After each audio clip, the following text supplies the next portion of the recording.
In this guide, I'm going to show you how to scan a QR code that's already displayed on your iPhone screen. This is Miguel from Just Boz, and before we get into this guide, make sure to like the video and subscribe to the channel with all notifications on for more content like this. It really does help out the channel and we'd greatly appreciate it. If you have any questions, just ask them down in the comment section below. I'm going to be doing my best to reply to every single comment down there.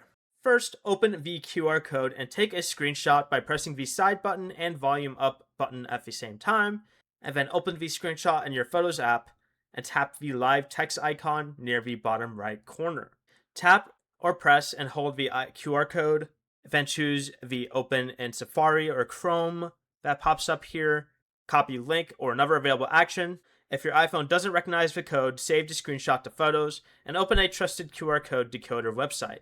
Choose the option to upload an image, select a screenshot from your photo library, and let the website decode it. You can then open or copy the link stored inside the QR code. Before you leave, remember to like the video and subscribe to the channel with all notifications on for more content like this. It really does help out the channel and we'd greatly appreciate it. And if you did have any questions, just ask them down in the comment section below. I'm going to be doing my best to reply to every single comment down there. Peace.